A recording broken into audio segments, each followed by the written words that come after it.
Greetings to all my loved ones. Welcome back to another episode of Healing Wisdom with me, your favorite spiritual advisor, Empress Oracle. I hope everybody's doing well. It's Black History Month. Happy Black History Month. And also, we are finally done with that Mercury retrograde. So I hope everybody did good because the retrograde always brings up old things, old feelings, and whatnot. But we're out of that now. So let's go ahead and get into it. On behalf of Starseed Galactic Federation, I have been given access to this knowledgeable information from my Akashic records for the purpose of helping humanity. This information is given directly to me as a divine channel, and any use or reproduction without proper accreditation or acknowledgement from where this information was received will result in instant karma for the plagiarizing parties or individual, and so it is. So, I don't know about you guys, but I know I've been learning a lot lately. I've been doing a lot of healing. I've been doing a lot of learning. And something I definitely can take from one of my lessons learned is about lessons in accountability. Okay, that is something that I continue to learn lessons about, not just accountability for myself, but I have also been noticing how a lot of people have a lack of accountability in certain areas in their life. And as I've been going through my healing process, I've realized that it is very vital to everybody as you're on your spiritual journey, as you're on your life's journey, as you are on your healing journey. Accountability is very, very important. It is very important for you to be able to hold yourself accountable for the part that you play in certain situations that can, be monumental moments in your life or in somebody else's life. And it's also very important that we pay attention to the way that people take accountability or lack accountability in those situations as well. In every situation that we go through, you have to look at the situation, subjective and objective. Besides saying, damn, I can't believe this is happening to me, sometimes you have to step outside of yourself and look at it in third person and be like, well, what do I think caused this? Let me be real with myself. I know I shouldn't have been here. I know I shouldn't have been messing with this person or whatever. I've been telling myself I shouldn't have been doing this X, Y, and Z, and now here we are. So then you have to ask yourself, like, self, what do we do wrong again this time? What is the common factor or the common denominator in situations that always end up tumultuous, right? If you're always into a disagreement with somebody, and in the situation, let's just say if you're in a situation with somebody, I'm using this as an example, guys, okay? Let's just say you're in a disagreement with somebody, and every time an argument starts with the disagreement, it's never you that starts the argument, okay? But yet an argument always ensues, always when you're with that same person.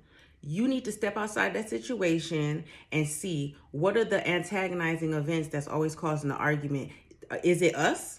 Is it me? Is it that person? Do we always argue when we're at a certain place? Do we always argue when there's always a certain factor involved, where there's alcohol, drugs, or a certain person, a common hobby or activity, whatever it is? See what the true issue is. That is the first way that you can hold either yourself or a situation accountable for whatever ensues from it. And it's very important for us to do. And sometimes it is the other person in the situation's lack of accountability in their part of a situation that leaves it unresolved.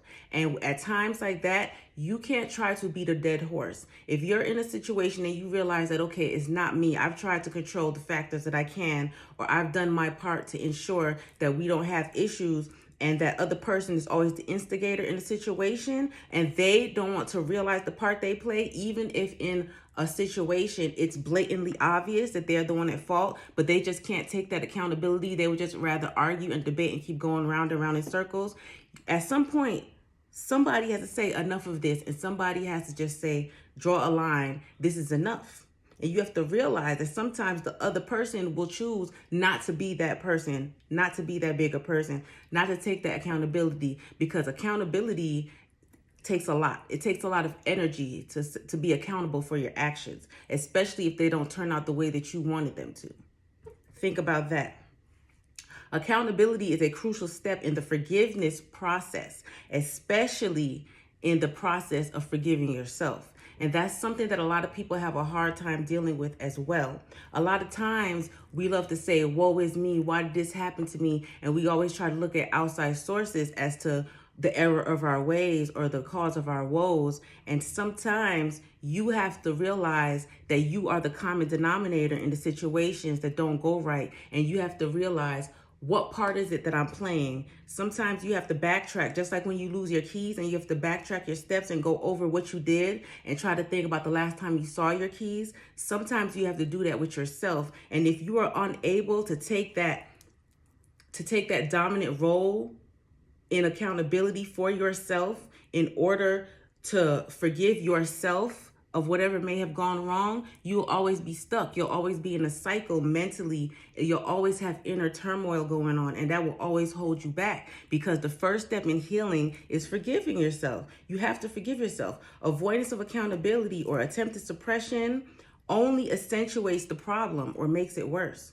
Trust you me, I know that, because in my younger years, I tried a lot of suppression tactics through alcohol, through drugs, through sex, through rock and roll, through everything. It's normal. It's a phase that everybody goes through. But there also becomes a phase and time in your life when you get tired of going through the same cycles and doing the same things over and over again. And for some people, it happens sooner in life, and some people, it happens later. And that's unfortunate. But that is why, speaking from a person who has been through this numerous of times, I would rather not see people struggle and go through those same things over and over again, those same cycles over and over again. I wish I had somebody to tell me or to point things out to me and show me how to be accountable at a younger age. But I never had that. I had to learn that. And therefore, that's why I'm here to teach others, because in this day and age, we can't afford that as a race, not even as a specific culture, gender, as a race. Okay? We got a lot of shit going on here, guys. Spiritual growth has many components, including self-knowledge / self-acceptance. Because once you're aware of yourself, you have to accept yourself, whether you like who you are or not. Once you become aware of who you truly are, the good sides, the nasty sides, the dark secret sides you try to keep to yourself, you have to accept it, because that is you. That is a part of who makes you you. What makes you you. Everybody has a light side and a dark side. It's up to you to achieve that balance. And you can't achieve balance if you don't accept who you truly are. Period. So the components are self-knowledge / acceptance, self-criticism, because once you are aware of it and you accept it, then you have to take that critique. You have to stand back. Like I said, look at yourself up and down and be like, self, what are we doing here? What are we doing? What the fuck is this? We doing this shit again? Again? Are you not tired of it? Because I'm tired of it. That's what your higher self is saying to your physical 3D self, right?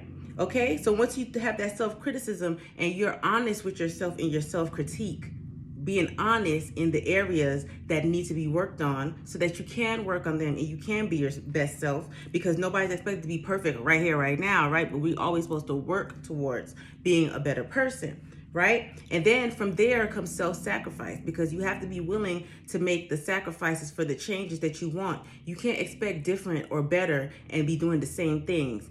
Okay, regardless of what you're telling people or what you're projecting out into the atmosphere, God sees all. The universe sees all. They're going to give you what you truly deserve. So you have to be willing to make those self-sacrifices in order to receive better in the long run. And that's what people have to understand. And then from there, you go on to your self-healing, because you've made those sacrifices. Just like how God says, study to show thyself approved. It's somewhere in the Bible. Y'all can look it up. Okay, I don't got time for the quote right now, but I know you feel me, right? Just like how it says, study to show thyself approved. You do that self-sacrifice. You sacrifice those things that may have been good for your flesh, may have been good short-term, you know what I'm saying, instant gratification, but they have detrimental long-term results, right? You sacrifice those things to show God, source, divine, whoever, whatever you call it, that you really want what it is that you're asking for, that you really want growth, you really want better and self-improvement. And then from there, the healing starts. because you cannot heal something. You can't heal a wound if you don't know you have it, right? You still got it covered up. You still got it exposed to all types of elements to where it's susceptible to infection and stuff. You can't heal that wound. You have to be aware of the wound so that you can tend to it, give it the air that it needs, medicate it accordingly. And that goes with your soul and the inside as well. And then that's how the healing starts, right? And that is how you roll into self-growth. All of those components together is what makes self-growth. It's not just you wake up one day and decide, okay, I'm a better person today, and so it is. No, ma'am. No, ma'am. Faith without works is dead. You have to take those actions, and it doesn't happen overnight. And that's what a lot of people don't like, is that accountability is something that is not easy for us to take, but it is something that needs to be a habit in order to improve yourself and your situation. You have to learn how to take accountability, because then that shows you where you stand in life and where others stand in your life, right? But first, you have to be able to take self-accountability, whether you like what you see or not. That is the only way that you can grow. It's the only way. Let that be a lesson in accountability for everybody, because it's very important in this time, in this day and age. We're seeing a lot of people who are very unable to take accountability of the part that they played in destroying relationships or making relationships toxic. And instead they choose to project onto others, and they're destroying and crumbling the whole foundation of everything. Things that can be fixed, things that can be repaired, they're choosing destruction by lack of accountability. And if you're trying to progress in life, that's going to hold you back. And we don't need that. Nobody needs that in their life at this time.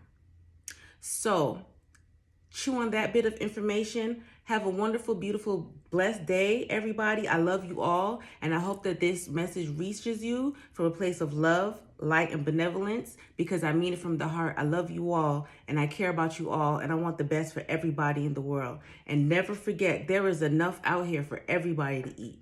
So continue to grow, continue to learn your lessons, continue to take accountability, and continue to strive towards your dreams and your goals, because they're dreams and goals for a reason, because they're for you and they're attainable for you.